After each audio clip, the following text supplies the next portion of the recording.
बुफान अपने दोस्त के पास जाकर उसे उठाता है और उसे पूछता है, भाई क्या तुम ठीक हो? उसका दोस्त थोड़ा खांसता है और कहता है, मैं ठीक हूँ, मैं बस लापरवाह था। और मुंह से आया हुआ खून पोंछता है। जिसने उसे मारा वह लड़का अपने साथ वाली लड़की से कहता है, प्रिय ठीक है, वह सिर्फ एक हारा हुआ आदमी है। लड़की कहती है, जीपिंग उस कूड़ेदान पर अपना समय बर्बाद मत करो, चलो वापस अपने कमरे में चलते हैं। जवाब में लड़का कहता है, तुम बुरी लड़की, मैं तुम्हें तब तक गुदगुदाऊंगा जब तक तुम रोगे। बुफान उस लड़के की तरफ भागता है और कहता है, जिसने मेरे दोस्त को चोट पहुंचाई है मैं उसे दिखाऊंगा। और एक मुक्का उस लड़के के गाल पर दे मारता है। मुक्के में इतनी ताकत होती है कि उस लड़के के मुंह और नाक से खून आने लगता है, उसका एक दांत भी टूट जाता है और वह लड़का हवा में उछलकर दूर जाने लगता है। बुफान कहता है, अरे जाहिर है तुझे मेरे मुक्के का सामना करना ही पड़ता क्योंकि तुम मेरे सामने मेरे दोस्त को मारने की हिम्मत करते हो। लड़की कहती है, क्या तुम पागल हो बुफान? वांग जीपिंग का परिवार अमीर और शक्तिशाली है, तुम उसे मारने की हिम्मत करते हो? बुफान तुम कमीने, वे तुम्हें मार डालेंगे, बस तुम देखो। बुफान जवाब देता है, तुम अभी मेरे सामने क्यों बात कर रही हो? ऐसा लगता है कि एक टूटा हुआ दांत काफी नहीं है। लड़की उस लड़के को संभालती है और वह वहां से चले जाते हैं। बुफान का दोस्त बुफान से कहता है, भाई ऐसा लग रहा है कि वांग जीपिंग जवाबी कार्रवाई करेगा, मैं घर जाऊंगा और देखूंगा कि क्या मैं अपने पिता को इस मामले में शामिल कर सकता हूँ। बुफान उसको एक उंगली दिखाकर कहता है, नहीं, मुझे विश्वास है कि तुम्हारे पिता ठीक होंगे, मेरी बातों पर विश्वास करो। जिनलिंग विश्वविद्यालय के सामने एक गाड़ी आकर रुकती है, उसमें बुफान और जिकिन होते हैं। बुफान जिकिन को कहता है, मैं कैंपस जा रहा हूँ। जिकिन कहती है, तुम मन लगाकर पढ़ाई करो, मुझे अभी भी ऑफिस में बहुत काम है, इसलिए मैं पहले जाऊंगी। बुफान बाहर आकर बाय करता है, जिकिन बाय कहकर गाड़ी चलाकर निकल जाती है। बुफान विश्वविद्यालय की तरफ देखकर सोचता है, इतने सालों के बाद मुझे कैंपस के छात्रावास में रहने की उम्मीद नहीं थी। छात्रावास में अपने कमरे की तरफ जाता है। उसके कमरे में पहले से 2 छात्र रह रहे थे। उनमें से एक कहता है, जान यांग, कमीने, आपको विशेष उपचार मिला, क्या तुम चाहते हो कि मैं रखूं? दूसरा कहता है, माँ गुआडोंग, तुम नहीं समझे, अगर मैं कार्रवाई नहीं करता तो हम मारे जाएंगे। बुफान सोचता है, कैंपस का जीवन मजेदार है। बुफान कमरे के अंदर आकर अपना बैग टेबल पर रखता है। उसमें से एक लड़का कहता है, गो, बुफान यहाँ है, सही समय पर मुझे बाहर निकालने में मदद करने के लिए।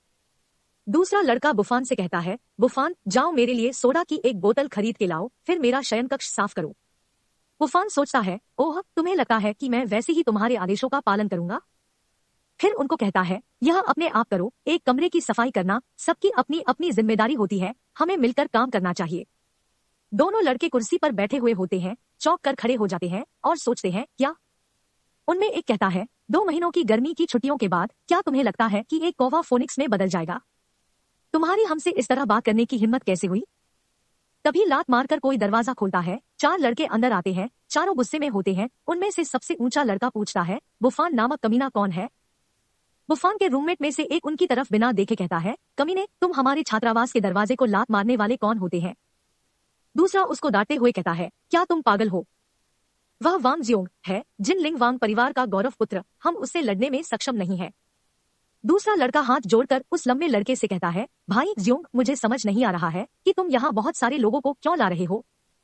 पहले वाला लड़का लंबे लड़के की तरफ जाकर बुफान की तरफ उंगली करके कहता है, भाई जियोंग, वह बुफान है, क्या हम आपकी कुछ मदद कर सकते हैं? लंबा लड़का उसको चाटा मारकर कहता है, हटो, मेरे रास्ते में मत आओ। बुफान के सामने जाकर खड़ा हो जाता है। बुफान कहता है, मैं बुफान हूँ, तुम मुझसे क्या चाहते हो? लंबा लड़का कहता है, मेरे भाई वांग जीपिंग पर हमला करने की तुम्हारी हिम्मत कैसे हुई? चलो उसके पैर तोड़ दो और उसे बकवास खिलाओ। उसके साथ आए तीनों लड़के आगे आते हुए उनमें से एक कहता है, बॉस वांग जियो, लड़ने में अच्छा है, आज तुम मरने वाले हो। दूसरा कहता है, हमारे साथ खिलवाड़ मत करो। तीसरा कहता है, बेटे अब माफी मांगो। बुफान कहता है, क्या आप सभ्य होने की हिम्मत नहीं कर सकते? बुफान भी लड़ाई के लिए तैयार होता है। बुफान एक को गाल पर मुक्का मारता है, दूसरे को उसके अंडों पे लात मारता है, तीसरे को बम पर लात मारता है। तीनों की हालत खराब होती है। बुफान के रूममेट यह सब देखते हुए डर कर कांपने लगते हैं और सोचते हैं, कमीने, बुफान इतना मजबूत कैसे हो सकता है? वह लंबा लड़का वांग डर और आश्चर्य से बुफान की तरफ देखता रह जाता है। बुफान अपना हाथ साफ कर रहा होता है। लंबा लड़का वांग डर कर सोता है, शीट, बुफान कमजोर नहीं है, वह इतना मजबूत कैसे हो सकता है, मुझे यह से भागने की जरूरत है। और वहां से भागने लगता है, लेकिन बुफान उसके पीछे आकर उसको पकड़ लेता है। बुफान कहता है, तुम कहाँ जा रहे हो? वांग डरा हुआ होता है। वह कहता है, हे वाह, मैं अपने कपड़े लेने जा रहा हूँ। बुफान उसके गाल पर एक मुक्का जड़ देता है। कहता है, मेरे मुक्के का स्वाद चखो, मैं तुम्हें और मारूंगा। मेरे पैर तोड़ना चाहते हो? मुझे बकवास खाने के लिए कहते हो? मैं तुझे आज बकवास खिलाऊंगा। और उसको बहुत सारे मुक्के मारता है। रूममेट का मोजा उसके मुंह में ठूंस देता है। यह सब हो जाने के बाद बुफान कहता है, मेरा काम हो गया। वांग रोते हुए कहता है, हु, मैं गलत था। लंबा लड़का वांग की हालत बहुत खराब थी। वह ठीक से खड़ा भी नहीं हो पा रहा था। उसके साथ आए हुए लड़के उसको कंधा देकर खड़ा करते हैं। वैसे ही बाहर जा रहे होते हैं। बुफान मतलब एटीट्यूड से दोनों हाथ पैंट के दोनों खिस्से में रखकर उनके बगल से चला जा रहा होता है। वांग के साथ आए हुए लड़के में से एक कहता है, तुम रुको और देखो। दूसरा कहता है, हम वापस आएंगे। बुफान फिर से अपने रूम में चला आता है। बुफान सामने देखकर आश्चर्यचकित होता है। उसके दोनों रूममेट घुटने के बल बैठकर उससे माफी मांग रहे होते हैं, कह रहे होते हैं, बहादुर भाई बुफान, हमें माफ करो। बुफान कार्टून सरीखा चेहरा बनाकर उनसे कहता है, तुम लोग क्या कर रहे हो? वह दोनों घुटने के बल आगे खिसककर बुफान के पैर पकड़ लेते हैं और उनमें से एक कहता है, भाई बुफान, तुमने बिना दया के अपने सभी शत्रुओं को हरा दिया। दूसरा कहता है, हम आपकी बहुत सारी प्रशंसा करते हैं। बुफान सोचता है, कोई फर्क नहीं पड़ता कि कब और कहां, शक्ति ही सब कुछ है। बुफान को कुर्सी पर बैठाकर उसको चाय देते हैं। बुफान मस्त चाय पी रहा होता है। रूममेट में से एक कहता है, मैं आपका शयन कक्ष साफ कर दूंगा। झाड़ू लेके साफ करने लगता है। साफ करने के बाद कहता है, बुफान भाई प्यासे हो? मैंने आपके लिए अभी कुछ ड्रैगन सूप बनाया है। दूसरा कहता है, भाई बुफान, मैंने चीन में बनी कुछ सिगरेट खरीदी है, आप इसे लो। बुफान भाई, अपने मोजे और कपड़े उतारो, मैं उन्हें धो देता हूँ। दोनों रूममेट रूम में साफ सफाई का काम कर रहे होते हैं। बाहर से आवाज आती है, भाई बुफान, आपको कोई ढूंढ रहा है। बुफान कहता है, कोई मुझे क्यों ढूंढ रहा है? छात्रावास के गेट के सामने एक महंगी चमचमाती कार खड़ी थी। उसमें से एक लड़की बाहर आती है। छात्रावास के कुछ लड़के भी उसको देख रहे होते हैं। उनमें से एक कहता है, क्या वह लॉन्ग जी यू नहीं है? वह किसकी प्रतीक्षा कर रही है? वह लड़की वही है। बुफान ने रास्ते पे जिस बूढ़े आदमी का इलाज किया था, वहाँ वह थी। छात्रावास के बहुत सारे लड़के उसे देख रहे थे। उनमें से एक कहता है, उसका शरीर और चेहरा एकदम सही है। दूसरा कहता है, मैंने सुना है कि वह सिंगल है, मुझे नहीं पता कि मेरे पास मौका है या नहीं। तीसरा कहता है, अरे जागो, सपने देखना बंद करो। गेट के बाहर बुफान आता है। सामने उस लड़की को देखकर सोचता है, क्या ये वही है? वह वास्तव में वही है। लड़की सोचती है, उसे ढूंढना मुश्किल था और आखिरकार मैंने उसे ढूंढ ही लिया। लड़की बुफान की तरफ आकर कहती है, भाई बुफान, मैंने आखिरकार तुम्हें ढूंढ ही लिया। मेरी कार में बैठो, मेरे दादाजी आपको व्यक्तिगत रूप से धन्यवाद देना चाहते हैं। वहां खड़े लड़कों में से एक कहता है, क्या मैंने गलत सुना? लॉन्ग जी यू ने सच में उस कूड़ेदान को अपनी कार में बैठने दिया? दूसरा कहता है, यह एक मजाक होना चाहिए। बुफान, क्या वह वाकई उसके लायक है? तीसरा कहता है, भाई, मुझे भी उसकी कार में बैठना है। थोड़ी देर बाद वह महल सरीखे लांग एओतियान विला के सामने आकर रुकते हैं। कार में से बुफान बाहर आता है। सामने का विला देखकर सोचता है, यह विला जी किन विला से बड़ा है। ऐसा लगता है कि लांग जी यू का परिवार बहुत अमीर है।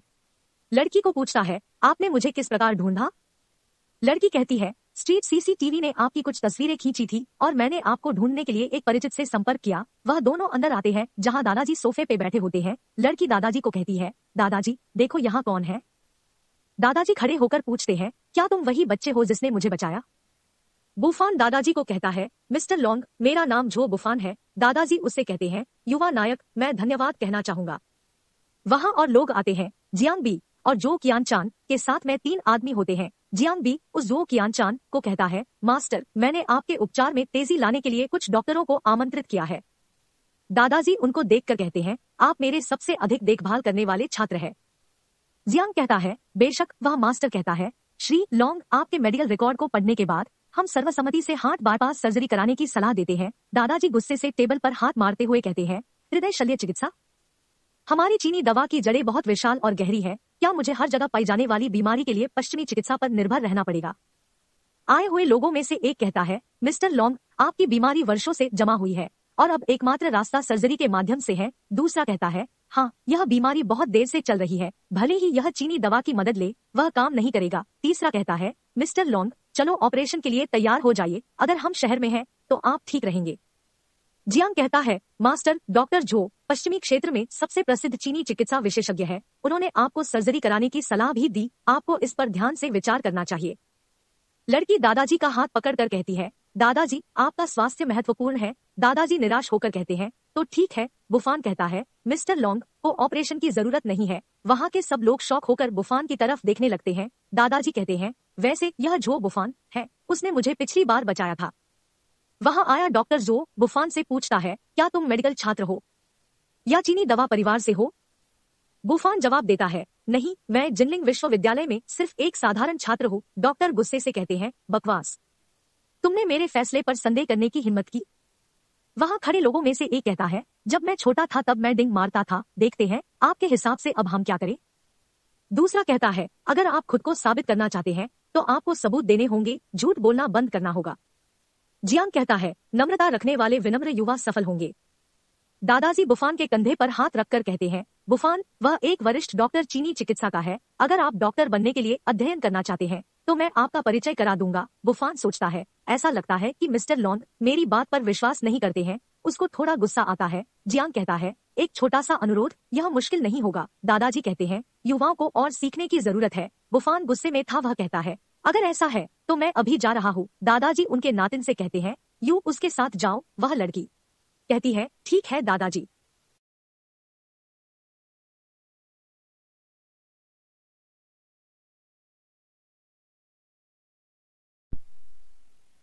बुफान बाहर आता है। उसके पीछे वह लड़की यू आती है और बुफान से कहती है, बुफान, तुम इतनी तेज क्यों चल रहे हो? मेरे दादाजी ने चाचा जियांग से आपका परिचय नहीं कराया। वह मेयर है, वह भविष्य में आपकी मदद जरूर करेंगे।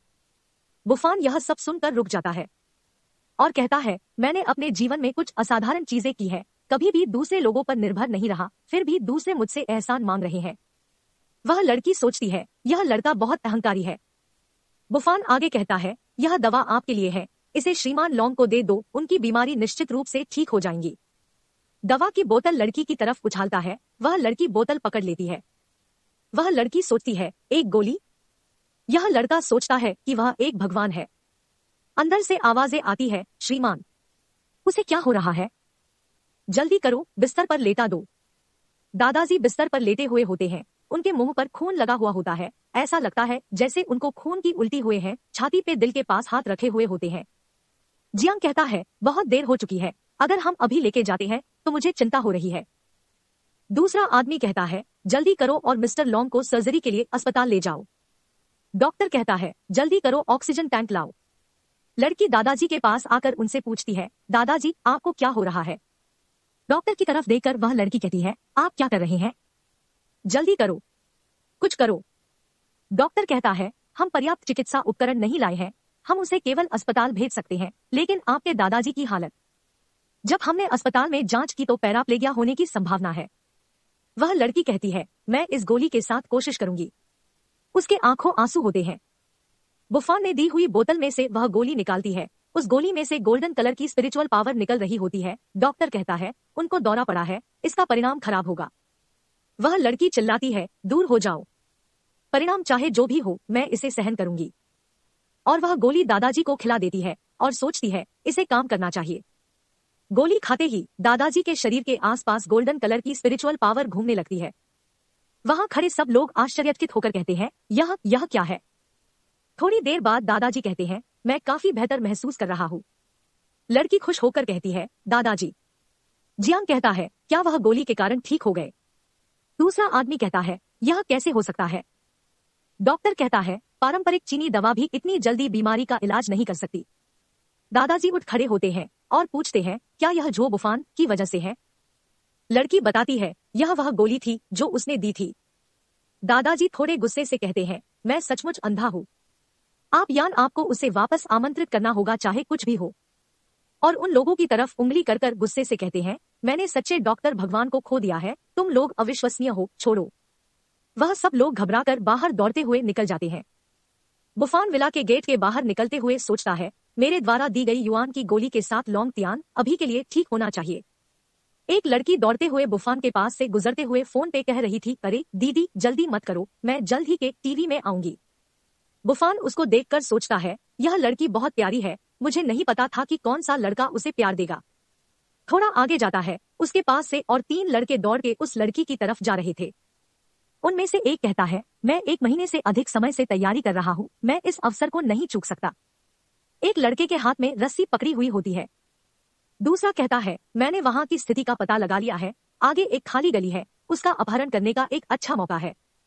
तीसरा कहता है, हमें कम से कम 5 मिलियन फिरौती मिल सकती है या हम उसे मार देंगे। बुफान यह सब सुन लेता है। वह तीनों हथियारों के साथ आए हुए होते हैं। बुफान सोचता है, अपहरण? वह तीनों लड़के उस लड़की के पास पहुंच जाते हैं। उसमें से एक कहता है, ज्वेलरी स्टोर का मालिक बहुत मोटा है, मैंने कभी नहीं सोचा था कि उसकी बेटी इतनी खूबसूरत होगी। दूसरा कहता है, प्यारी लड़की, कहाँ जा रही हो? आप चाहते हैं कि मैं रास्ता दिखाऊं? तीसरा कहता है, हे, यहाँ कोई नहीं है, चलो मजे करते हैं। लड़की घबराकर कहती है, तुम गलत व्यक्ति समझ रहे हो। मेरे पिता वामफू ज्वेलरी स्टोर के मालिक नहीं है। उनमें से एक लड़का कहता है, गलत? तुम्हें क्या लगता है हम कौन है? बच्चे, उसे पकड़ो। लड़की जोर से चिल्लाती है, मदद। एक लड़का कहता है, अरे चिल्लाओ मत, तुम्हारी मदद के लिए कोई नहीं आएगा। तूफान को वह चिल्लाने की आवाज सुनाई देती है। वह वहां पहुंचकर उनमें से एक को बीज फेंक के मारता है। वह लड़का कहता है, हुआ, बीज कहां से आ रहे हैं? बुफान वहां गली के बाजू में पेड़ के पास खड़ा होता है। वह कहता है, रुको मत, बढ़ते रहो। वहां सब उसकी तरफ देखने लगते हैं। लड़कों में से एक कहता है, हे भगवान, आप कहां से आए हैं? दूसरा कहता है, आपको लगता है कि हम अभिनय कर रहे हैं? तीसरा कहता है, आप अभी भी अनुमान लगा रहे हैं? वह लड़की कहती है, मुझे बचा लो प्लीज। लड़कों में से एक कहता है, धिक्कार है, उस बच्चे को मार डालो। एक बार हम उसे अपने हथियार दिखाएंगे तो सब कुछ खत्म हो जाएगा। दूसरा कहता है, स्वर्ग के पास एक रास्ता है जिस पर आप नहीं जा सकते और नरक में तुम प्रवेश नहीं कर सकते। तीसरा कहता है, बेटा, बदकिस्मत होने के लिए खुद को ही दोष दे सकते हो। बुफान कहता है, पीछे हटना। यदि आप नहीं करते हैं तो मैं आप लोगों को इन सूरजमुखी के बीच से हरा दूंगा। अगर तुम मारे गए तो मैं जिम्मेदार नहीं हूं। उन लड़कों में से एक हंसते हुए कहता है, हमें सूरजमुखी के बीच से मारना, क्या तुम पागल हो? दूसरा कहता है, बकवास बात करना बंद करो, चलो उसे एक साथ मार डालो। तीसरा हंसते हुए कहता है, हाँ हाँ, यह बहुत मूर्खतापूर्ण है। तीनों बुफान की तरफ उसको मारने के लिए आगे आते हैं और कहते हैं, बच्चे नरक में जाओ। बुफान उन बीजों को उनकी तरफ फेंकता है और कहता है, इसे लो, तुम लोगों ने इसके लिए कहा। बुफान उन बीजों का आकार पावर से बड़ा कर देता है। चाकू लेके बुफान की तरफ आ रहा लड़का कहता है, मर जा, दिखावटी कहीं के। वह बीज बहुत बड़े आकार के हुए होते हैं। उनमें से एक बीज चाकू वाले लड़के के ऊपर आकर गिरता है। उसके साथ वाला लड़का शौक होकर कहता है, बॉस। दूसरा कहता है, एक बहुत बड़ा बीज। दोनों सर खुजाते रह जाते हैं। बुफान कहता है, चिंता मत करो, तुम लोगों को भी मिल जाएगा। कुछ बड़े बीज उनकी तरफ आने लगते हैं। उनके तो पसीने छूट जाते हैं। उनके ऊपर भी वह बीज गिरते हैं। यह सब देखकर वह लड़की खुश और थोड़ी शर्माकर कहती है, क्या तुम मुझे बचाने के लिए स्वर्ग द्वारा भेजे गए राजकुमार हो? उसको बुफान पर बहुत प्यार आ रहा था। बुफान कहता है, नहीं, मैं शैतान हूँ जो बदला लेने के लिए नरक से निकला हूँ। लड़की पूछती है, आपका नाम क्या है? आगे कहती है, मैं वापस आऊंगी और अपने माता पिता से व्यक्तिगत रूप से धन्यवाद कहने के लिए कहूंगी। बुफान कहता है, हाँ हाँ, कोई जरूरत नहीं, तुम जल्दी से घर जाओ, अपने माता पिता को चिंता मत करने दो। लड़की थोड़ी सी उदास होकर कहती है, आप अपनी बात पूरी नहीं कर पाती। घर जाकर वह लड़की अपने माता पिता से मिलती है। उसके आंखों में आंसू होते हैं। पुकारती है, पापा, मम्मी। दौड़कर मम्मी के गले लग जाती है। उसकी मम्मी कहती है, तुमने मुझे चिंतित कर दिया। वह लड़की कहती है, माँ, वे मेरा अपहरण करना चाहते थे क्योंकि उन्हें लगा कि मैं चाचा ज़ैंग जियाओयू की बेटी हूँ, लेकिन एक लड़का था जिसने मुझे बचा लिया। लड़की के पिताजी कहते हैं, चलो अंदर चलकर बात करते हैं और मैं भाई ज़ैंग को फोन करके उसे सावधान करता हूँ। कृपया यह चैनल सब्सक्राइब करें, मुझे और वीडियो बनाने के लिए प्रेरणा मिलेगी। लाइक और शेयर भी करें। दूसरे दिन कॉलेज परिसर में जिकिन बुफान को गाड़ी से उतरकर आगे जा रही थी। बुफान हाथ हिलाते हुए कहता है, जिकिन, बाय, सावधानी से ड्राइव करे। कॉलेज में आते हुए सोचता है, पुनर्जन्म होने पर युवा होने के लिए उत्साहित महसूस कर रहा हूँ। कॉलेज के लड़के बुफान की तरफ देखते हैं। उनमें से एक कहता है, अरे देखो, वह है जू बुफान। दूसरा कहता है, कुतिया का बेटा, उसने यहाँ आने की हिम्मत की। तीसरा कहता है, वह नहीं जानता कि उसने किसको नाराज किया है। चौथा कहता है, शू, चुप रहो, कोई अनावश्यक परेशानी मत करो। बुफान सोचता है, कौन फिर से परेशानी की तलाश में है। बुफान क्लास में आता है। वहां क्लासमेट बैठे हुए थे। वह सब बुफान की तरफ देखने लगते हैं। उनमें से एक दूसरे को कहता है, जो बुफान यहाँ है। तीसरा कहता है, वह सच में आया। वहां दो लड़कियां भी खड़ी थी। बुफान कहता है, वे मुझे ऐसे क्यों घूर रहे हैं, क्या मैं और अधिक सुंदर हो गया हूँ? और अपने चेहरे को टटोलता है। वहां खड़ी दो लड़कियों में से एक का नाम चेन किंगेआई और दूसरी का झंग बियायू होता है। दूसरी वाली कहती है, जो बुफान। बुफान पहले टेबल पर आकर बैठता है। उसके सामने आकर वह दोनों लड़कियां खड़ी होती है। बुफान एक पुस्तक खोलकर पुस्तक को देखने लगता है। देखते देखते ही उनसे पूछता है, क्या आपको कुछ चाहिए?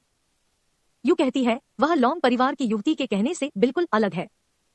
क्या आप उस व्यक्ति को नहीं देखते जिससे आप बात कर रहे हैं? बुफान उसकी तरफ देखकर कहता है, जल्दी करो और कहो कि तुम क्या कहना चाहते हो, मेरी पढ़ाई में खलल मत डालो। चेन कहती है, बुफान, क्या आपको लगता है कि अगर आप लॉन्ग जी यू के दोस्त हैं तो आप वांग जी पिंग के साथ प्रतिस्पर्धा कर सकते हैं? यू कहती है, यह सही है, लॉन्ग जी यू क्या कोई नहीं है? आप उसके प्रभाव को केवल अस्थायी रूप से उधार ले सकते हैं, वह कल तक आपको छोड़ देगी। आप बुफान खड़ा होकर अपनी पुस्तक टेबल पर रखकर उस पर हाथ रखते हुए थोड़े से गुस्से से कहता है, मैं जो बुफान, मुझे किसी से दोस्ती करने की जरूरत नहीं है। यदि तुम दोनों सुबह सुबह यहाँ केवल मुझे धमकाने के लिए आए हो तो दोनों जा सकती हो। चेन गुस्से में कहती है, बुफान तुम। इतना कहकर सोचती है, बुफान कब से इतना घमंडी हो गया, पहले ऐसा नहीं था। यू कहती है, जो बुफान। चेन के पीछे एक लड़का आकर खड़ा रहता है। उसको देखकर मिस यू कहती है, ओह, क्या यह जी पिंग नहीं है? जी पिंग आगे आकर चेन के कमर में हाथ डालकर उसको अपनी तरफ खींचता है और बुफान से कहता है, बुफान तुम अब और अहंकारी हो रहे हो, पिछली बार तुमने मुझसे माफी नहीं मांगी थी। बुफान कहता है, मुझे उम्मीद नहीं थी कि तुम ठीक हो जाओगे। 2 दिनों में मेरी पिटाई से क्या तुम्हारी चमड़ी को एक और पिटाई के लिए खुजली हो गई है? पिंग गुस्से से कहता है, जो बुफान, पिछली बार मैं लापरवाह था, लेकिन आज अपनी कुत्ते जैसी आंखें खोलो, अपने चारों ओर देखो। पिंग के पीछे 10-12 लड़के हाथों में डंडे लेके खड़े होते हैं। पिंग आगे कहता है, बुफान, चेन के चेहरे को देखो और अपने घुटनों पर बैठो, मेरे जूते साफ करो और कुत्ते की तरह 2 बार भौंको। मैं शायद तुझे माफ कर दूं। चेन कहती है, जी यू के बारे में क्या? आप जैसे कचरे के साथ लंबे समय तक दोस्त कैसे रह सकते हैं? हो सकता है कि वह सिर्फ आपके साथ मस्ती करना चाहती हो। क्या आपको वाकई उम्मीद है कि वह आपकी मदद करेगी? यू कहती है, बुफान, जब आप घिरे हुए हैं तो आप क्यों हंस रहे हैं? भाई जी पिंग आपसे माफी मांगने के लिए कहते हैं, यह आपको माफ करने के लिए काफी होगा, लेकिन आपने उसे नजरअंदाज कर दिया। क्लासमेट में से एक कहता है, दुर्भाग्य से बुफान के लिए यह आखिरी दिन है, उसने उसको नाराज कर दिया है। दूसरा कहता है, वांग का परिवार दशकों से इस जिनजोग क्षेत्र में सत्ता में है, सिर्फ एक शब्द बुफान अपना करियर को खो सकता है। तीसरा कहता है, कल मैंने सुना है कि लांग व्यक्तिगत रूप से बुफान की तलाश में था, लेकिन मुझे नहीं पता कि लांग का परिवार उसे सम्मान के साथ क्यों मानता है। बुफान गुस्से से कहता है, चूंकि तुम बेशर्मी से मुझे धमका रहे हो, मुझे दोष मत दो। किसी लड़की की आवाज आती है, जो बुफान, मुझे तुमसे बात करनी है। जी पिंग भड़क कर पूछता है, इस समय बीच बचाव करने की हिम्मत कौन करता है? पीछे मुड़कर देखता है और कहता है, लॉन्ग। लॉन्ग जी। वहां लॉन्ग जी यू खड़ी थी।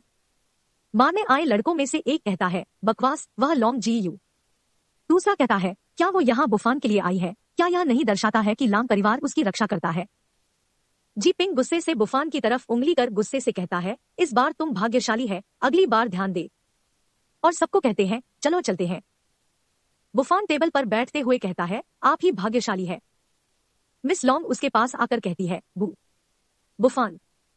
बुफान उसकी बात काटते हुए कहता है, आपके दादाजी मुझ पर विश्वास नहीं करते, मुझे परवाह नहीं है कि आप क्या कहना चाहते हैं। मिस लॉन्ग कहती है, मैं सिर्फ इतना कहना चाहती हूँ कि मेरे दादाजी ने अपनी गलती स्वीकार की, मुझे उम्मीद है कि आप मेरे लॉन्ग परिवार से एक बार फिर मिल सकते हैं। बुफान टेबल से उतरकर उसके सामने आकर कहता है, मैं इसके बारे में सोचूंगा।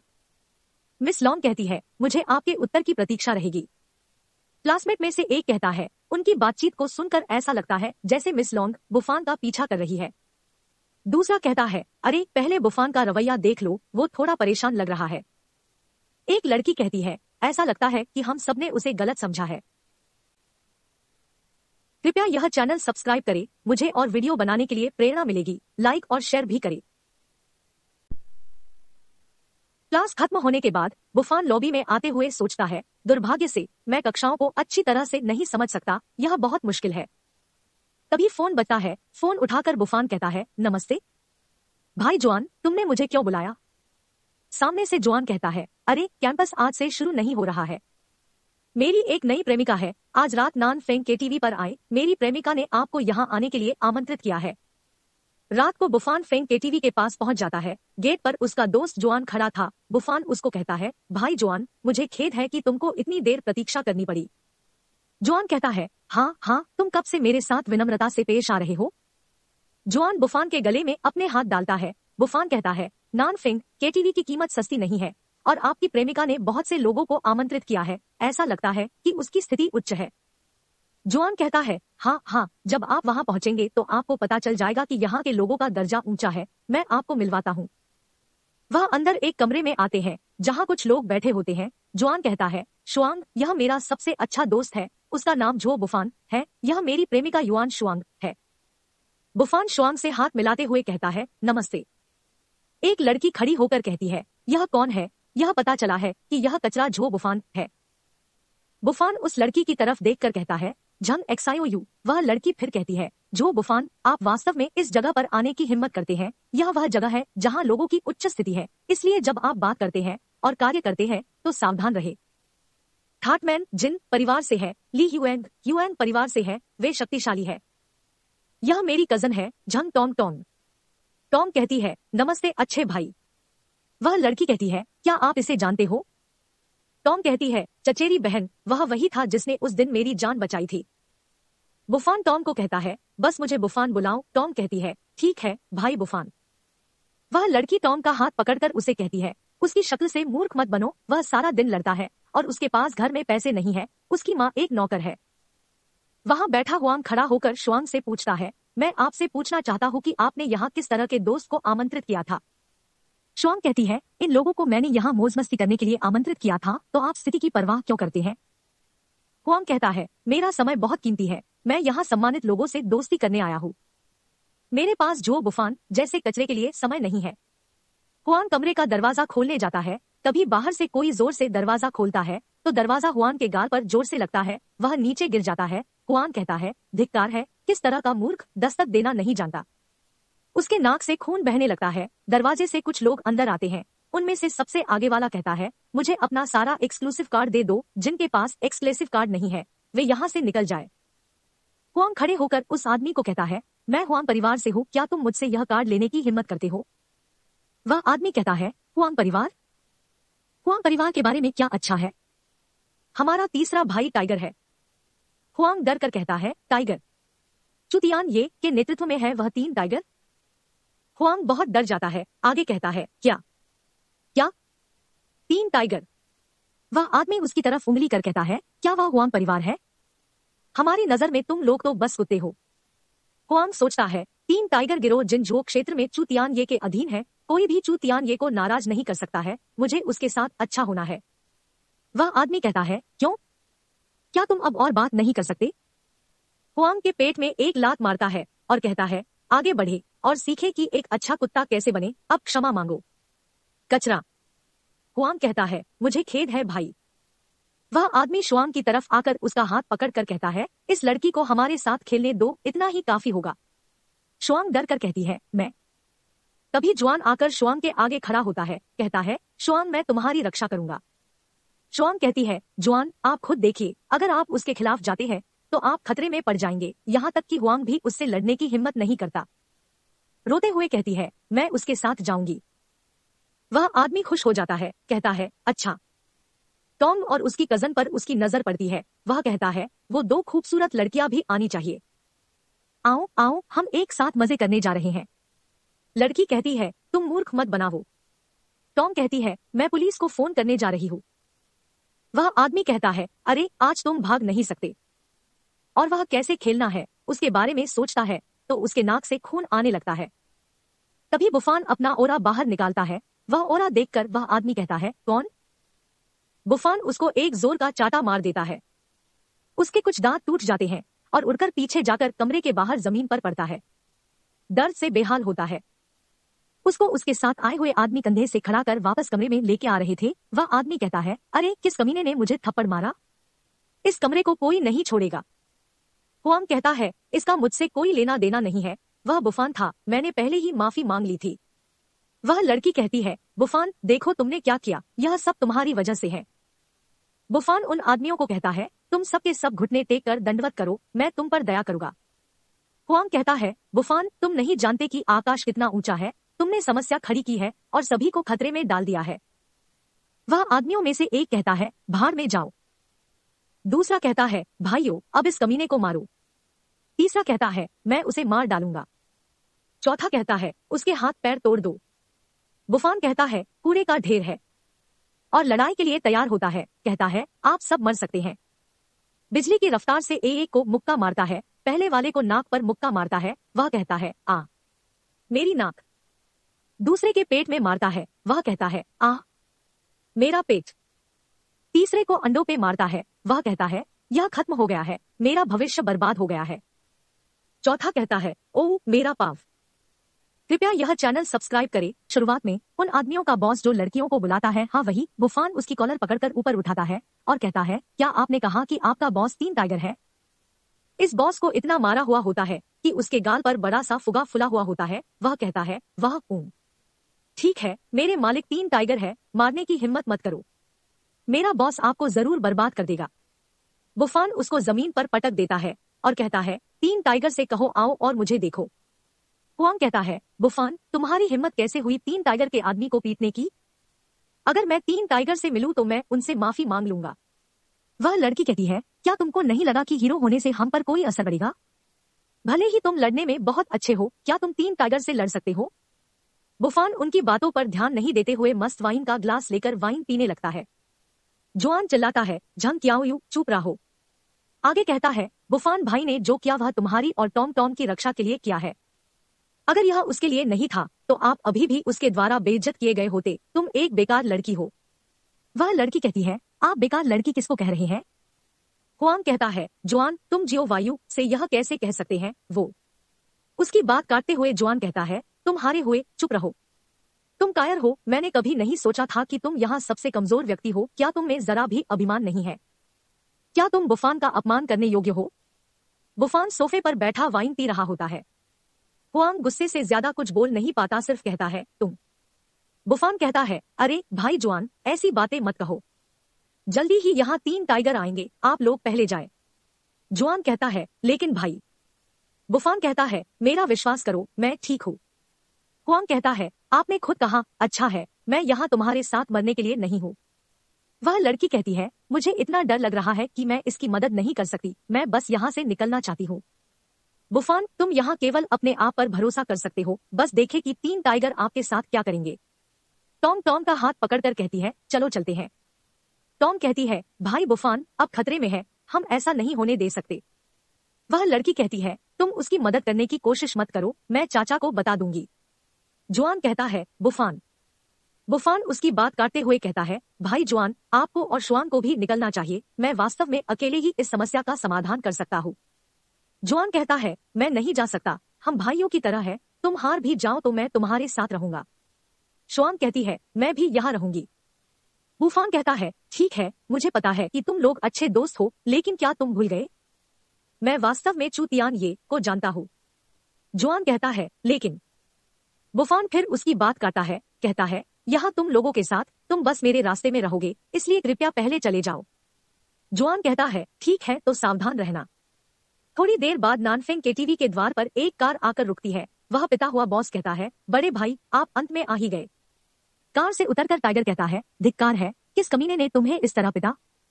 पिता हुआ बॉस कहता है, बच्चा ऊपर के निजी कमरे में है। टाइगर कहता है, मैं देखना चाहता हूँ कि क्या जंझोर शहर में कोई मुझसे इस तरफ बात करने की हिम्मत करता है। बुफान मस्त सोफे पर बैठकर वाइन पी रहा होता है। टाइगर उस रूम का दरवाजा लात मारकर खोलता है और कहता है, किसने 3 टाइगर के इलाके में गड़बड़ी की? सामने बुफान को देखता है तो उसके चेहरे पे 12 बज जाते हैं, बहुत डर जाता है। पिता हुआ बॉस कहता है, भाई वो बच्चा है, और बुफान से कहता है, तुम नहीं जानते कि आसमान कितना ऊंचा है, लेकिन तुम्हारी हिम्मत। इतना कहता है, तब तक टाइगर उसको बहुत पीटता है, उसकी हालत बहुत खराब हो जाती है। टाइगर बुफान के सामने आकर घुटने के बल होता है, कहता है, मिस्टर जो। पिता हुआ बॉस शॉक होकर सोचता है, क्या बॉस ने इस बच्चे के सामने घुटने क्यों टेके? उसके साथ वाले सभी हक्के बक्के शॉक हो जाते हैं। एक सोचता है, यह क्या है? दूसरा सोचता है, मैं उलझन में हूँ। बुफान टाइगर से पूछता है, टाइगर क्या वे सब आदमी तुम्हारे हैं? टाइगर माथे पर आया पसीना पोंछते हुए जवाब देता है, हाँ। बुफान आगे कहता है, भगवान के लिए मुझे तुम्हारी परवाह नहीं है, लेकिन यह लोग, इनको नियंत्रण में रखो। टाइगर कहता है, श्री जो मैं आज गलत हूँ, कृपया मेरी प्रतीक्षा करे। और पिटे हुए बॉस का एक पैर पकड़कर उसको घसीटकर रूम के बाहर चला जाता है। पिटा हुआ बॉस डर कर कहता है, बड़े भाई मैं गलत था, मुझे नहीं पता था। रूम के बाहर उसको मारते हुए टाइगर कहता है, धिक्कार है तुम पे, तुमने आज बहुत बड़ी परेशानी खड़ी की है। यहाँ तक कि चू तियानये ने भी मिस्टर जो के सामने ध्यान से बात की। पिटा हुआ चिल्लाता है, आ मेरा हाथ। टाइगर हाथ में छुरी लेकर रूम में वापस आता है। उस छुरे पर बहुत सारा खून लगा हुआ होता है। टाइगर बुफान के सामने घुटनों पर बैठ हाथ जोड़कर बुफान से कहता है, श्री जो मैंने अभी उस बच्चे की 2 उंगलियां तोड़ दी है। मुझे आशा है कि श्रीमान जो अतीत को नजरअंदाज कर देंगे। बुफान टाइगर को उठाते हुए कहता है, ठीक है। टाइगर कहता है, शुक्रिया श्रीमान जो, और सोचता है, सौभाग्य से मामला टल गया, अगर यह चू तियानये को पता चलता तो वह मुझे मार देते। बुफान पूछता है, वैसे मैंने कुछ दिनों से चू तियानये को नहीं देखा है। टाइगर कहता है, तियानये हाल ही में इतना अच्छा नहीं है। बुफान कहता है, जाओ और उसे कहो मैं उसे ढूंढ रहा हूँ। कृपया इस चैनल को सब्सक्राइब करें, मुझे और वीडियो बनाने के लिए प्रेरणा मिलेगी। लाइक और शेयर भी करें और बेल आइकन पर क्लिक करें, जिससे इस चैनल पर जैसे ही नया वीडियो आएगा वैसे ही आपको नोटिफिकेशन आएगी।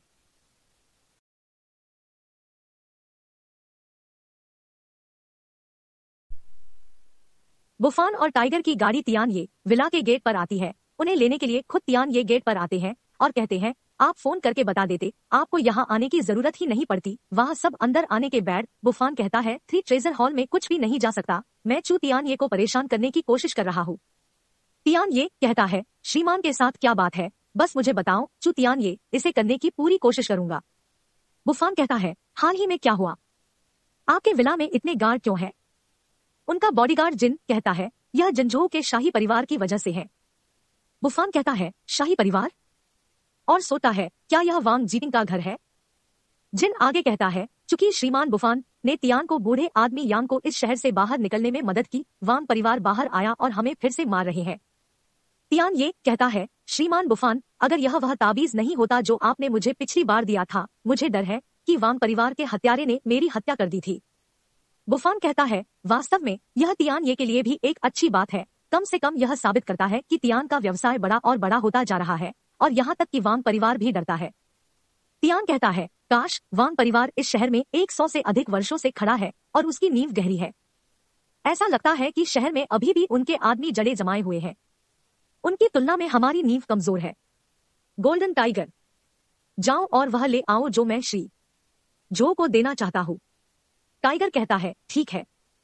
जिन एक बॉक्स लेकर आता है, बुफान को पेश करता है। तियान ये कहता है, श्रीमान जो, यह जिंगड़ू पार्क के फेंगशेंजियाओ विला की चाबी है। बुफान कहता है, तो मैं तियानये के साथ विनम्र नहीं रहूंगा, और वह बॉक्स ले लेता है। इस बार मैं आपको गहरे समुद्र से आयरन ओर की कुछ जेड खरीदने में मदद मांगने के लिए यहाँ आया हूँ। यदि आपके पास कलेक्शन है तो आपको मेरी मदद करनी होगी। 2 ताबीज तियान को देते हुए कहता है, पहले इन 2 ताबीज का प्रयोग करें। तियान ये कहता है, श्रीमान जो, मैं निश्चित रूप से आपके स्रोत को खोजने की कोशिश करूंगा। बुफान कहता है, ठीक है, मैं ज्यादा भाई नहीं बनूंगा, और जैसे ही कोई स्रोत उपलब्ध हो मुझसे संपर्क करें। तियान कहता है, श्रीमान जो, मैं इसे आपको भेज दूंगा। बुफान वहां से जाते हुए कहता है, वांग परिवार के बारे में चिंता मत करो, मैं इसे आपके लिए करूंगा। तियान सोचता है, बुफान बहुत रहस्यमय है, मुझे उसके साथ हर कीमत पर अच्छे संबंध बनाने चाहिए। जिन को आवाज देता है गोल्डन टाइगर। बॉडीगार्ड जिन कहता है, जी तियान ये कहता है, जितनी जल्दी हो सके उतनी जल्दी सर्वोत्तम जेड और गहरे समुद्र के आयरन ओर खोजो। जहां भी मिले ले आओ, खरीदना पड़े तो खरीदो। जिकिन के घर उसकी कुछ सहेलियां आई होती है। एक नाम सोंग याली, दूसरी का नाम मो जिंग्यू होता है। मो जिकिन को कहती है, जिकिन कुछ दिनों में हमारी क्लास मीटिंग होगी। याली कहती है, जिकिन अब आप एक कंपनी के अध्यक्ष हैं, आपको हमारे क्लास मीटिंग में आना ही होगा। और सोचती है, जब क्लास में थी तब मुझसे ठीक से बात नहीं करती थी, अब मैं उसे क्लास मीटिंग में नहीं आने दूंगी। मो कहती है, तुम हमारे स्कूल की सुंदरी हुआ करती थी, तुम्हारी सहपाठी तुम्हें कैसे भूल सकते हैं। और सोचती है, हमारे स्कूल की सुंदरी, लेकिन अब एक बेकार से शादी कर ली है, आपको उसे शर्मसार करने के लिए क्लास मीटिंग में ले जाना चाहिए। जिकिन कहती है, मेरी कंपनी हाल ही में बहुत व्यस्त है, अगर समय है तो मैं निश्चित रूप से वहां जाऊंगी। दरवाजा खोलकर बुफान अंदर आता है, उसके हाथ में वह बॉक्स होता है। कहता है, जिकिन मैं वापस आ गया हूँ। अंदर देखकर रुक जाता है। सोचता है मेरी पिछली यादों के अनुसार पीले कपड़ों में जो महिला है उसे सॉन्ग याली कहा जाता है और वह एक छोटी फर्नीचर कंपनी की मालकिन है। हरे रंग की पोशाक वाली को एक हरी चाय कंपनी की मालकिन मो जिंग्यू कहा जाता है। वे यहाँ अचानक कैसे आ गए? मो जिकिन से पूछती है, जिकिन क्या यह तुम्हारा पति जो बुफान है? याली कहती है, अरे जिकिन यह मैं नहीं हूँ जिसने यह पूछा था। उस समय तुम हमारे स्कूल की सुंदरी थी, तुमने जो बुफान से शादी क्यों की? मो कहती है, याली आप ऐसा नहीं कर सकते, आप अपने आप से भरे हुए हैं, शायद उसे इस तरह की बर्बादी पसंद है। वह सोचते हैं किसने सोचा होगा कि जिस स्कूल सुंदरी तक हर कोई उस समय नहीं पहुंच सकता था उसकी शादी एक कूड़ेदान से हुई है। और हंसते हैं, हाँ हाँ हाँ। बुफान सोचता है मैंने सैकड़ों वर्षों से अपने ताओवाद का सम्मान किया है, इस तरह के ताने का उपहास सहने के लिए कुछ भी नहीं है, लेकिन यह जिकिन के लिए कठिन है। लेकिन जिकिन निश्चित रहे, अब मेरे पास आपको राजकुमारी बनाने की क्षमता है, रुको। याली कहती है, हे जो बुफान, जब हम मिलते हैं तो आप एक शब्द भी नहीं कहते हैं, क्यों? बुफान अपने कमरे की ओर सीढ़ियां चढ़कर जा रहा होता है, कहता है तुम लोग बात करो, मैं बिस्तर पर जाता हूँ। मो बुफान से कहती है, रुको। जो बुफान के हाथ में क्या है? क्या वह जिकिन के लिए उपहार नहीं होगा? बुफान के हाथ में वह बॉक्स देखकर मो ने पूछा था। याली जिकिन से कहती है, यह महंगा दिखता है ना? मो खड़ी होकर जिकिन के कंधे पर हाथ रखकर जिकिन से पूछती है, जिकिन क्या आपको अपने पति का उपहार हमें दिखाने देने में कोई आपत्ति है? जिकिन कहती है, यह कुछ ऐसा है जिसे आप खरीदना नहीं चाहते। याली कहती है, इसके अलावा जो बुफान जो परिवार से त्यागा हुआ लड़का है उसके पास क्या मूल्यवान उपहार हो सकता है? बुफान सीढ़ियों पर रुककर सोचता है, ठीक है, अब जब आप परेशानी की तलाश में हैं तो देखो। वह बॉक्स लेकर नीचे उनकी तरफ आता है, कहता है, जिकिन यह एक दोस्त की ओर से है, अगर आपको पसंद है तो इसे देखे। दोनों सहेलियां कहती है, इसे खोलो और देखो। याली सोचती है, जब आप इस कचरे को देखते हैं तो आपको जिकिन पर फिर से हंसना चाहिए। मो सोचती है, बुफान ने जिकिन को जो कचरा उपहार दिया है वह उसका फिर से उपहास करना है। बुफान उस बॉक्स को खोलता है, उसमें एक चाबी होती है। याली कहती है, यह चाबी फेंगशियनजियाओ विला की है? मो कहती है, यह कैसे संभव है? फेंगशियनजियाओ विला अब कम से कम 50 या 60 मिलियन के लायक है। जिकिन कहती है, बुफान धन्यवाद। मो सोचती है, मेरी कमाई केवल 5 मिलियन है, जो बुफान एक बेकार है, यह इतना महंगा विला कैसे खरीद सकता है? याली सोचती है, जो बुफान आप इस विला को कैसे खरीद सकते हो? मो कहती है, बुफान क्या आपको अपनी इज्जत बचाने के लिए किसी को बरगलाने के लिए नकली चाबी का इस्तेमाल नहीं करना चाहिए? बुफान कहता है, मानो या न मानो यह तुम्हारे लिए नहीं है। याली कहती है, मैंने आप जैसे और भी पुरुष देखे हैं, लेकिन दूसरों के सामने दिखावा करने के लिए जानबूझकर एक नकली चाबी खरीदी। मो कहती है, इसे भूल जाओ, पुरुष हमेशा एक अच्छा दिखने वाला बनना चाहता है, लेकिन यह चाबी बहुत सारे पैसे के लायक है। जिकिन कहती है, बुफान तुम पहले आराम करने के लिए कमरे में वापस जाओ और जब खाने के वक्त मैं माँ वैन को कहूंगी आपको बुलाने को। बुफान ठीक है कहकर सीढ़ियां चढ़कर अपने कमरे में जाने लगता है। जिकिन सोचती है, क्या सच में बुफान ने अपनी इज्जत बचाने के लिए नकली चाबी खरीदी है? कृपया इस चैनल को। अगले दिन सुबह स्कूल के पास बुफान अपना बैग पीठ पर लादे जा रहा था और सोचता है, जिकिन बहुत अच्छी है, वह मुझे रोज स्कूल ले जाती है। थोड़ा शर्मा रहा होता है, उसका दोस्त जुआन सामने से आता है, हाथ ऊपर कर बुफान को आवाज देता है, बुफान। बुफान के पास आकर पूछता है, क्या तुम ठीक हो कल? बुफान जवाब देता है, क्या तुझे लगता है कि मेरे साथ कुछ गलत है? जुआन कहता है, ठीक है, मैंने सुना है वांग जीपिंग अपने चचेरे भाई से बात कर रहा था और आज की मार्शल आर्ट कक्षा में तुमको सबक सिखाना चाहता है। बुफान पूछता है, उसका भाई? जुआन कहता है, उसके चचेरे भाई को वांग फिक्सियंग भी कहा जाता है, हमारे स्कूल से वह ताइक्वांडो ब्लैक बेल्ट है। बुफान कहता है, तो तुम किसका इंतजार कर रहे हो, चलो चलते हैं और देखते हैं। चलते चलते बुफान आगे निकल जाता है, जियान पीछे से आवाज देता है, बुफान मेरी प्रतीक्षा करो। सावधान रहो, दूसरा व्यक्ति भी ताइक्वांडो ब्लैक बेल्ट है। बुफान कहता है, निश्चित रहो। ताइक्वांडो क्लास में चौकोन में सारे छात्र बैठे हुए होते हैं और बीच में उनका टीचर खड़ा होता है। उस छात्रों में से एक कहता है, ताइक्वांडो सबसे शक्तिशाली लड़ाई तकनीकों में से एक है। बुफान और जियान दोनों ताइक्वांडो क्लास में आकर बैठते हैं। जियान बुफान से पूछता है, क्या तुम लड़के के आर पार देखते हो? मुझे बाद में अच्छी सफाई दो। बुफान कहता है, निश्चित होना। मैं ताइक्वांडो का ब्लैक बेल्ट हूँ, आमने सामने की लड़ाई वह मेरा प्रतिद्वंदी नहीं है। छात्रों में से एक लड़की कहती है, उसे वांग शाओ से माफी मांगने के लिए अपना कद कम करने दे, आज उसका बुरा समय होगा। वह लड़की के बाजू में बैठी लड़की कहती है, वह है बुफान, अभिमानी है, उसे थोड़ा पीड़ित होने दो। टॉम टॉम भी वहां होती है, कहती है, भाई बुफान, ऐसा नहीं है। उसकी चचेरी बहन उसके बाजू में बैठी होती है। वह कहती है, मैं चाचा से कहूंगी कि तुम बाहर जाकर बेवकूफ बन रही हो। टॉम परेशान होकर चुप हो जाती है।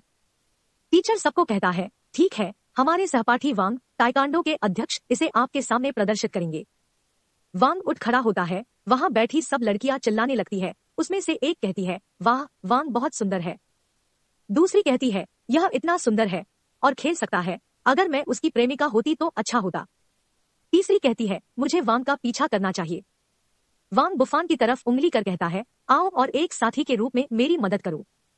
वह छात्र आश्चर्य से चिल्लाते हैं, क्या? उनमें से एक कहता है, उसे एक साथी होने दो, क्या वह दुखी नहीं है? दूसरा कहता है, काश बुफान बहुत अभिभूत होता। तीसरा कहता है, बुफान सिर्फ एक बर्बादी है और उसको ताइक्वांडो के बारे में कुछ पता नहीं है। चौथा कहता है, वह इसके लायक है। उसने वांग जीपिंग को नाराज कर दिया। यह वांग आज उनके स्थान पर है। बुफान कहता है, मेरी राय में आपका ताइक्वांडो बच्चों के लिए लड़ने के लिए सिर्फ एक फैंसी साधन है जिसमें मार्शल आर्ट की सही व्याख्या का अभाव है। एक लड़की कहती है, बुफान इतना मतलबी है, यह सोचकर कि आप कुछ बदमाशों को हराकर ताइक्वांडो को नीचा दिखा सकता है। दूसरी कहती है, बुफान, आप इस स्थिति में आ गए हैं, वांग से इतना डर गए हैं, क्या वांग जीपिंग से माफी मांगना इतना मुश्किल है? वांग बुफान से कहता है, तुमको क्या लगता है कि तुम कौन हो? बुफान को किक मारने के लिए हवा में उछलता है, कहता है, ताइक्वांडो का अपमान करने की हिम्मत? मैं तुम्हें एक लात से ढेर कर सकता हूँ। छात्रों में से एक कहता है, वांग, उसको नष्ट कर दो। दूसरा कहता है, वांग, इस आदमी को ढेर कर दो जो नहीं जानता कि कैसे जीना है या मरना है। एक लड़की कहती है, बुफान बहुत दिखावा करता है, वांग, उसे मार डालो। बुफान यह सब सुनकर कहता है, ना समझ, और बिजली की तेजी से वांग के पेट में लात मार देता है। वांग पीछे हवा में जाकर दीवार पर चिपक जाता है। सब छात्र यह देखकर हके बक्के हो जाते हैं, सब अचंभित हो जाते हैं। एक लड़की कहती है, यह कैसे संभव है? टॉम की चचेरी बहन कहती है, यह कैसे हो गया? टॉम कहती है, वाह, मैं जानती थी बुफान सबसे अच्छे है।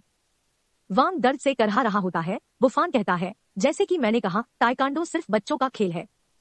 मेरे देश में 5000 साल के इतिहास के साथ प्राचीन मार्शल आर्ट का सार है।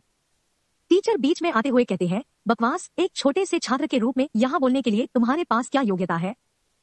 तुम एक सहपाठी को चोट पहुंचाते हैं, मानो या ना मानो, मैं इसे स्कूल से निकाल देता हूँ। बुफान कहता है, अरे, तुम मुझसे लड़ने के लिए और चोट पहुंचाने के लिए सिर्फ एक ब्लैक बेल्ट चुनते हो। अगर मैं गिर गया होता तो आप कहेंगे कि यह अनिवार्य है कि छात्र एक दूसरे से सीखेंगे, है ना? टीचर सोचता है, उसने अनुमान लगाया और कहता है, तुम बकवास, तुम न केवल अपने सहपाठी को चोट पहुंचाते हैं बल्कि ताइक्वांडो का भी अपमान करते हो। तो अब मैं तुमसे पूछता हूँ, क्या तुम में मेरी चुनौती को स्वीकार करने का साहस है? बुफान कहता है, मानसिक रूप से मंद। उसको भी पेट में वैसे ही लात मारता है। वह भी पीछे जाकर दीवार पर चिपक जाता है। वह दोनों दीवार के साथ नीचे दर्द के साथ बैठ जाते हैं। बुफान कहता है, मूर्ख। सब छात्र खड़े हो जाते हैं। एक कहता है, बुफान इतना अच्छा कैसे है, और वह लड़ भी सकता है। एक लड़की कहती है, वह वांग से भी ज्यादा सुंदर है। टीचर ऐसे तैसे खड़ा होता है, कहता है, बुफान, मुझे तुमको निष्कासित करने के लिए स्कूल में रिपोर्ट करना होगा। वहां लॉन्ग यू आती है। वह कहती है, अभी भी बुफान को निकालना चाहते हैं? आप कितने बड़े हैं? एक छात्र कहता है, यह लॉन्ग ये है। दूसरा कहता है, लॉन्ग ये बुफान को जानती है। तीसरा कहता है, बुफान एक बेकार है। लॉन्ग यू कहती है, अगर बुफान को निष्कासित कर दिया जाता है तो आपको इस स्कूल से निकाला जाएगा। मैंने कहा कि लॉन्ग परिवार का आधा शेयर इस स्कूल में है। एक छात्र कहता है, लॉन्ग यू ने बुफान की मदद के लिए लॉन्ग परिवार बाहर आया है। दूसरा कहता है, यह पहली बार है जब लॉन्ग यू ने अपने ही परिवार को किसकी मदद के लिए बाहर निकाला है। तीसरा कहता है, ऐसा लगता है कि लॉन्ग यू और बुफान के बीच संबंध वास्तव में असामान्य है। लॉन्ग यू बुफान से कहती है, बुफान, मुझे तुमसे कुछ कहना है, मेरे साथ चलो। बुफान का हाथ पकड़ती है। बुफान कहता है, अरे, मैं अभी भी कक्षा में हूँ। लॉन्ग यू कहती है, चलो चलते हैं।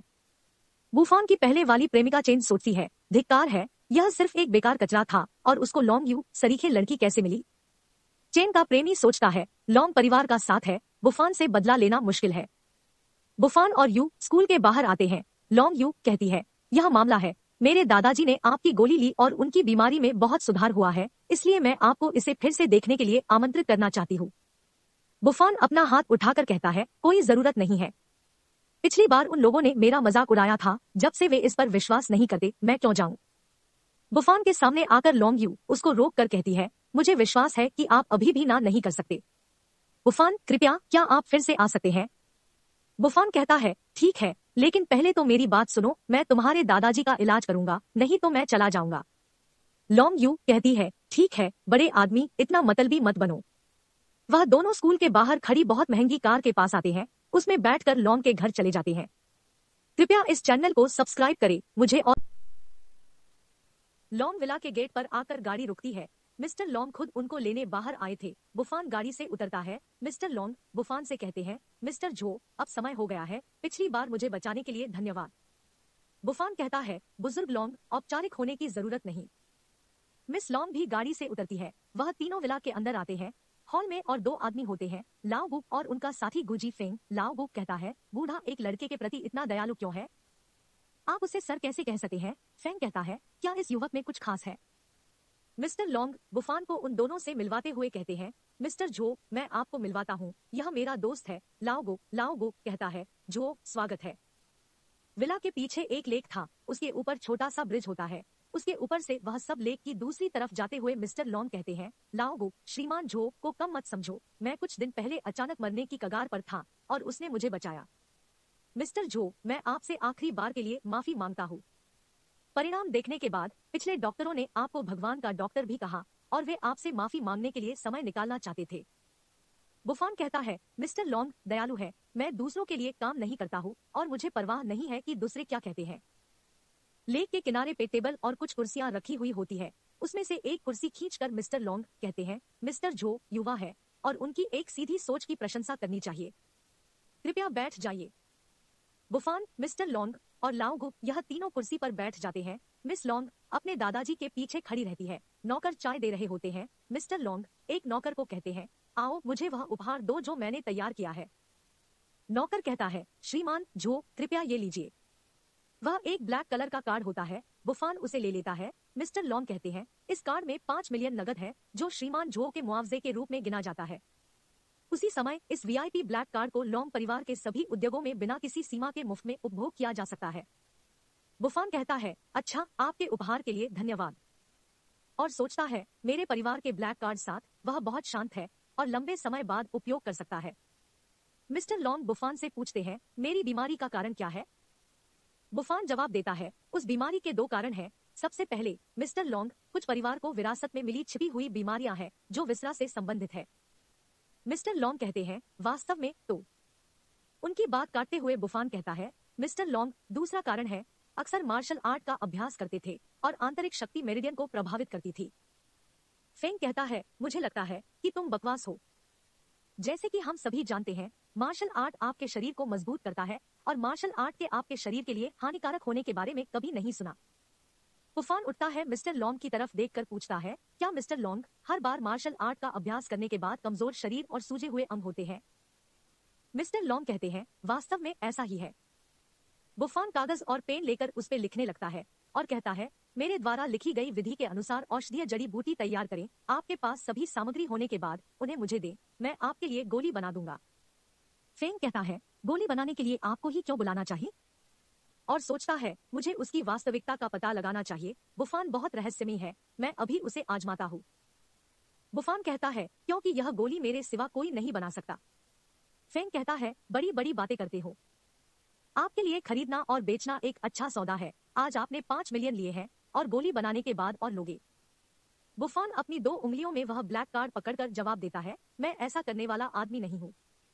और वह ब्लैक कार्ड बीच में से तोड़कर उसके 2 टुकड़े कर देता है। कहता है, मुझे इस कार्ड की आवश्यकता नहीं थी।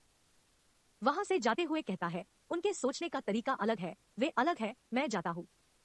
मिस लॉन्ग कहती है, आह रुको, और बुफान के पीछे जाने लगती है। कुछ दूर आकर बुफान मिस लॉन्ग को कहता है, आपने भी देखा लॉन्ग यू, मैं मदद के लिए आया, लेकिन आपके दादाजी अब भी मुझ पर शक करते हैं। अब यह आपका लॉन्ग परिवार ऐसा कुछ पूछ रहा है, वास्तव में जब मुझे आपके बकवास ब्लैक कार्ड की कोई परवाह नहीं है। मिस लॉन्ग पीछे से बुफान का हाथ पकड़ी है, कहती है, मेरे दादाजी को एक विशिष्ट दर्जा प्राप्त है और पहले भी कई लोगों ने उन्हें फंसाया है। कृपया क्या आप इसे समझ सकते हैं? आपने दादाजी का दिया हुआ ब्लैक कार्ड बर्बाद कर दिया, मैं आपको एक नया देती हूँ, ठीक है? बुफान कहता है, क्या ब्लैक कार्ड इतना महत्वपूर्ण है? मिस लॉन्ग कहती है, ब्लैक कार्ड दादाजी का सबसे महत्वपूर्ण टोकन है, उन्होंने इसे अपने जीवन में केवल 8 लोगों को दिया है और आप 9वें हो। बुफान कहता है, यह कितना महत्वपूर्ण है। मिस लॉन्ग कहती है, हाँ, जो लॉन्ग परिवार के ब्लैक कार्ड के लिए पात्र है वह कुछ उच्च रैंकिंग लोगों को छोड़कर मार्शल आर्ट के मास्टर है। बुफान कहता है, मार्शल आर्ट मास्टर का इतना सम्मान है और सोचता है, उस समय जब मैंने जिंघे नदी की यात्रा की और ब्रह्मांड को पार किया, मेरी मुट्ठी एक तारे को नष्ट कर सकती थी। मेरी नजर में मार्शल मास्टर सिर्फ एक चिटी है।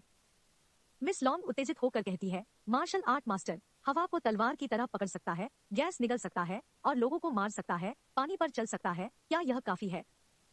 बुफान कहता है, अपने जुनून को देखकर क्या आप मार्शल आर्ट मास्टर से शादी नहीं करना चाहेंगे? मिस लॉन्ग थोड़ी शर्माते हुए कहती है, अगर उम्र का अंतर बहुत बड़ा नहीं है तो मैं चाहूंगी। बुफान कहता है, वास्तव में मार्शल आर्ट का मास्टर कुछ भी महान नहीं है। फेंग उनके पीछे से आकर कहता है, क्या अज्ञानी बच्चा है। बुफान, यहाँ तुम कहते हो कि मार्शल आर्ट मास्टर कुछ भी नहीं है, तो क्या तुम्हें मुझसे लड़ने की हिम्मत है? मिस लॉन्ग उन दोनों के बीच में आकर गुस्से से कहती है, फेंग, आप पहले ही मार्शल आर्ट एलायंस की परीक्षा पास कर चुके हैं और भी लेवल योद्धा बन गए हैं, क्या यह मेरे सहपाठी को धमकाना नहीं है? मिस्टर लॉन्ग और लाओ भी वहां आते हैं। मिस्टर लॉन्ग कहते हैं, बुफान चिकित्सा कौशल आकाश तक पहुंच सकता है। मैंने सोचा था कि इसे बनाया जा सकता है, लेकिन मुझे उम्मीद नहीं थी कि यह इतनी अफसोस की बात थी कि इस व्यक्ति का दिल इतना बुरा था। लाओ कहते हैं, भले ही कोई प्रसिद्ध मास्टर उसे निर्देश दे, मार्शल आर्ट अंतिम वर्षों के प्रशिक्षण से सीखा जाता है। कम उम्र के बुफान, लेकिन बहुत अभिमानी, वास्तव में बेकार। फेंग कहता है, बुफान निश्चिंत रहे, मैं अंतर समझ लूंगा और आपको चोट नहीं पहुंचाऊंगा। लाओ कहते हैं, फेंग, छोटे को धमकाओ मत, फिर भी गिनती करो। वहां से लेक की ओर जाते हुए बुफान कहता है, तुम मेरे विरोधी होने के योग्य नहीं हो। लाओ कहते हैं, छोटा बच्चा, मत भूलो, यह बहुत ज्यादा है। फेंग कहता है, यह एक ऐसा व्यक्ति निकला जो केवल बड़ी बात कर सकता है और चुनौती स्वीकार नहीं करने की हिम्मत करता है। मिस्टर लॉन्ग कहते हैं, आप एक डॉक्टर है और यह वास्तव में एक व्यक्तिगत प्रतिभा है, लेकिन मार्शल आर्ट और चिकित्सा समान नहीं है, इसका कोई मतलब नहीं है। बुफान के पीछे से उसका हाथ पकड़ते हुए मिस लॉन्ग कहती है, बुफान, मेरे दादाजी सबसे ज्यादा बड़बोले लोगों से नफरत करते हैं, कृपया इसे जल्दी से समझे, अपने साथ ले जाने का मौका न जाने दे। बुफान कहता है, मुझे ले जाने के लिए किसी की जरूरत नहीं है। मिस लॉन्ग एक जगह रुक जाती है, कहती है, मैंने इसे अपने लिए कहा। फिर उसके पीछे चलने लगती है। बुफान उसे कहता है, ठीक है, अब जबकि तुम्हारे दादाजी की बीमारी देखी गई है, मैं जा रहा हूँ। मिस लॉन्ग कहती है, अरे तुम क्या कर रहे हो? झील पार करने जा रहे हैं। बुफान पानी पर चलते हुए 2 कदम जाता है। यह देखकर वहां के सभी अचंभित होकर उनकी आंखें बड़ी हो जाती है। उनके मुंह से निकलता है, क्या? यह क्या? बुफान पानी पर चलकर झील के उस तरफ जा रहा होता है। सब चौंक जाते हैं, उसको ही देखे जा रहे होते हैं। लाओ कहता है, क्या वह महान शक्ति का स्वामी है? फेंग कहता है, अभी मैं वास्तव में उसे चुनौती देना चाहता था, मैं वास्तव में उसका प्रतिद्वंदी बनने के लायक नहीं था। मिस लॉन्ग सोचती है, धिक्कार है, बुफान अभी अभी मुझे मास्टर मार्शल आर्ट से शादी करने के लिए प्रेरित किया, लेकिन वह जानबूझकर मेरे सामने चला गया। बुफान पानी पर चलते हुए कहता है, 1 महीने पहले मैं बेहोश हो गया था और किसी के द्वारा समंदर में फेंक दिया गया था। मैं देखना चाहता हूँ कि किसने मुझे उकसाने की हिम्मत की। कृपया यह चैनल सब्सक्राइब करें, मुझे और वीडियो बनाने के लिए प्रेरणा मिलेगी। लाइक और शेयर भी करें और बेल आइकन पर क्लिक करें, जिससे इस चैनल पर जैसे ही नया वीडियो आएगा वैसे ही आपको नोटिफिकेशन आएगी। घर का दरवाजा खोलकर बुफान कहता है, जिकिन, मैं वापस आ गया हूँ। सामने जिकिन सीढ़ियां उतरकर आ रही होती है। उसे देखकर प्यार से कहता है, वाह जिकिन, आज बहुत खूबसूरत है। जिकिन कहती है, तुम अभी वापस आए। बुफान, मैंने आपके लिए बेडरूम में एक सूट खरीदा है, आप उन्हें जरूर ट्राई करें। बुफान कहता है, एक सूट? जिकिन, तुम बहुत दयालु हो, तुमने मेरे लिए नए कपड़े खरीदे? जिकिन कहती है, आज मेरी क्लास मीटिंग है, आपको अपने कपड़े जल्दी से बदलने की जरूरत है, हमें देरी हो रही है। बुफान कहता है, ठीक है, खुश होकर बेडरूम में आकर कहता है, जिकिन मुझ पर बेहतर और बेहतर हो रही है और वह मुझे वहां क्लास रियूनियन में भी ले जा रही है, मुझे अच्छा प्रदर्शन करना चाहिए। सूट बूट पहनकर एटीट्यूड से नीचे आता है, पोज मारते हुए कहता है, जिकिन, मैं तैयार हूँ। जिकिन कहती है, चलो चलते हैं। जिकिन घर के बाहर आती है। बुफान थोड़ा परेशान हो जाता है क्योंकि जिकिन ने उसकी तरफ ज्यादा ध्यान नहीं दिया। घर से बाहर आते हुए कहता है, जिकिन, मैं वैसे भी इस सूट के साथ बहुत सुंदर दिखता हूँ, आपको देखना होगा। जिकिन मन में कहती है, बुफान पहले से ज्यादा सुंदर लगता है। गाड़ी में बैठ के वह दोनों निकल जाते हैं। गाड़ी दातांग ग्लोरी क्लब के सामने आकर रुकती है। दोनों गाड़ी से उतरकर गेट के पास जाते हैं। वहाँ जिकिन के क्लासमेट खड़े थे। याली कहती है, जिकिन तुम देर से क्यों आ रहे हो? मुझे लगा कि तुम नहीं आ रहे हो। मो कहती है, जिकिन तुम हमारी स्कूल की सुंदरी हो, आज तुम्हारे बिना यह पार्टी निराश होगी। जिकिन कहती है, मैं काम में थोड़ी व्यस्त थी, क्षमा करें। मो कहती है, यह मेरा बॉयफ्रेंड याओ दाफू है, जिनमाओ ग्रुप का बॉस। जिकिन कहती है, श्रीमान याओ। याली कहती है, ओह, मैंने कहा कि वह इतना परिचित क्यों था, वह सामान्य याओ निकला। एक क्लासमेट कहता है, श्रीमान याओ जिंझो में शीर्ष 50 सबसे अमीर आदमी में से एक है, वह सम्मानीय है, मैं उन्हें अपनी कृतज्ञता दिखाऊंगा, यह मेरा बिजनेस कार्ड है। याओ कहता है, उफ, मैं भी एक छोटा सा व्यवसाय करता हूँ, एक अमीर आदमी नहीं हूँ, हाँ हाँ हाँ। मो कहती है, आज का क्लास रियूनियन लाओ याओ इसकी कीमत चुकाएगा।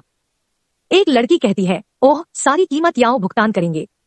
एक लड़का कहता है, आज हम ग्लोरी दातांग में जा रहे हैं, वह लॉन्ग ग्रुप का सबसे अच्छा क्लब है।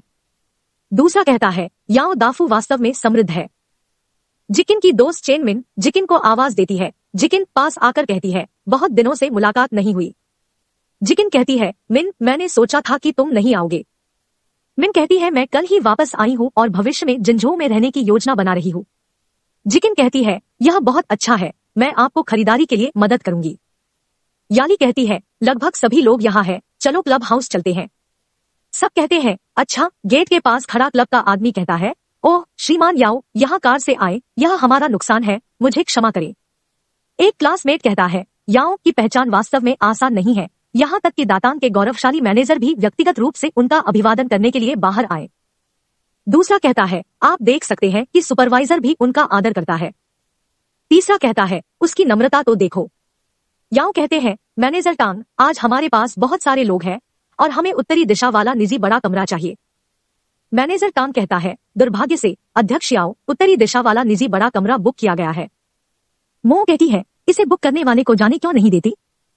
क्या आपको पता है कि याओ कौन है? उसने कुछ नहीं कहा। टांग कहता है, वह है। सोचता है, यह कहां से आया है? अपने आप को बहुत बड़ा समझ रहा है। याओ कहता है, बात को बदतर मत बनाओ, जल्दी करो। टांग कहता है, वह एक। श्रीमान याओ, मुझे सच में खेद है, उस कमरे के मेहमान भी बहुत सम्मानित है, आपको इसे देने का कोई तरीका नहीं है। याओ कहता है, तो ठीक है, हमारे लिए 2 छोटे कमरे खोलो। बुफान कहता है, उत्तरी कमरे के मेहमानों को विदा करो। टांग कहता है, यह सज्जन, मैंने अभी कहा है कि उत्तरी कमरे के मेहमान भी बहुत महत्वपूर्ण है और उन्हें बाहर नहीं जाने दिया जा सकता।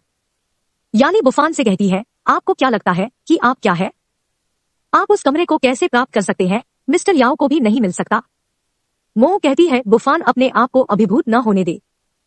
बुफान कहता है, मेरे पास एक वीआईपी सदस्यता कार्ड है और वह ब्लैक कार्ड 2 उंगलियों में पकड़कर उनको दिखाता है और सोचता है, लॉन्ग यू ने कहा कि लॉन्ग परिवार के कनेक्शन के साथ स्टोर करें, इस कार्ड के साथ यह फ्री हो, यह ठीक होना चाहिए।